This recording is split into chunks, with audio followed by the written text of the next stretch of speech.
A few years ago, I woke up with a really scratchy and sore throat. Now, you may think this is pretty normal, just a normal morning sore throat that everyone gets. However, this was the one was a little different.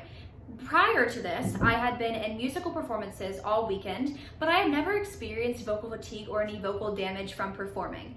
Little did I know that this little scratchy throat was actually a much bigger issue that had stemmed from years of practicing really bad vocal health techniques. Vocal health is very important for anyone, not just singers and actors, really anyone that has to use their voice professionally. As Anne Blackford from the University of Kentucky states, voice adds intent, mood, and meaning to the words we speak. So really, who are we without our voices?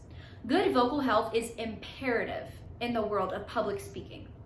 So today, I'm going to be showing you step by step my vocal warm-up routine. This is the routine that I practice if I have to use my voice to sing or give a speech, or even if I'm just feeling vocally tired for a day, this is the routine that I follow.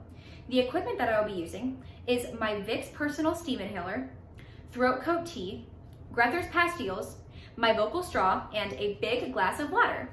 So the first tool that I use to warm up my voice is my Vicks Personal Steam Inhaler. This is what it looks like. And what you do with it is the steam comes out of this part, you put it on your mouth like this, and you just breathe in and out for about 15 to 20 minutes. What this does is it pushes steam directly to your vocal cords. This is the quickest way to moisten your cords. The steam inside of it just liquefies and loosens the mucus off of your cords and makes it really go away. It makes you feel so much more hydrated, and it wakes up your voice so much if you're feeling vocally tired. This is also good if you're just feeling sick. It is known to be able to subside a cough or take away a stuffy nose because of the steam that comes through. I use this on a daily basis, and it is also my first step in my vocal warm-up routine. The next step that I use is I drink some Throat Coat Tea. This is what it looks like. This is the box that it came in. This is made to soothe a sore throat and make your voice feel less strained if you're feeling vocally tired. I like to put a few drops of honey into it.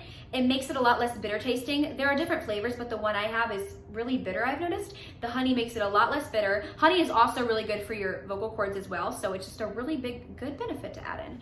When I was in a musical a few years ago, I completely lost my voice and I did not know what to do because I had a performance the next day. So someone in the cast actually told me about this. I went and bought it that night. I drank it the whole next day before the show. I didn't talk that much. Then I got on stage and I sounded fine. It really worked magic, and I've been using it ever since, every time I feel vocally fatigued. It is amazing. So this is a crucial step in my warm-up routine that I practice every single time I do this routine. The next step is to pop a few Grethers Pastilles into your mouth.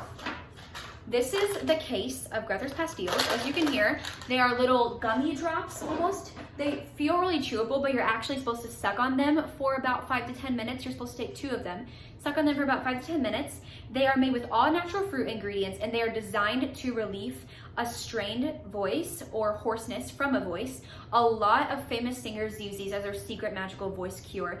Ariana Grande is a big advocate for this product. She's been using it since her time on Nickelodeon all the way until now. So she is actually one of the reasons I realized this existed. I just recently discovered it about 2 months ago, and I bought it on Amazon, used it once when I had a sore throat, and it was amazing. So now I use it every time I have a performance, even if I don't feel vocally strained, just because I know that it makes my voice feel so much better. So if you want the strongest voice and sound that you could possibly have, these are really lifesavers and a crucial step in your vocal warm-up routine. The next step I use for warming up my voice is I use my voice straw. This is what it looks like. It's a giant pink straw in this bag. It's actually called a vocal tube. I also ordered this off of Amazon.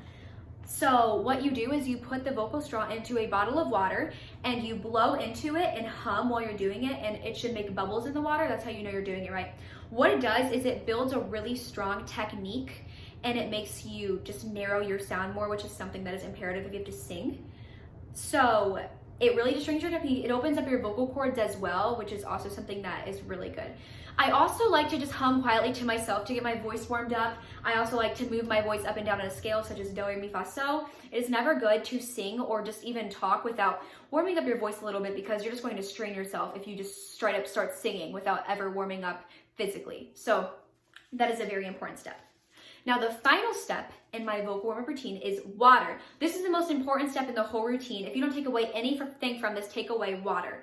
It really moistens your cords. Hydration, it ensures that your cords are moist and they're properly working. According to TakeLessons.com, slight dehydration may cause your vocal folds to become dry or permanently injured, and no one wants that. So drinking so much water all day, every day just improves your vocal and bodily health so much. So it is very important. So in conclusion, practicing vocal health is a really long process, as you can tell. It takes a lot of time and dedication to complete daily or even weekly. It took me a long time to get in the swing of things. So there are many tools that can be used for vocal health, and there are even more if you look some up. These are just the ones that I personally use and I feel are very important. Lots of water is important. If you don't do anything else, just drink a lot of water all day, every day. Good vocal health is imperative for public speaking. The only question that I have left is, are you going to use these tips and take the first step in preserving the health of your voice? Thank you.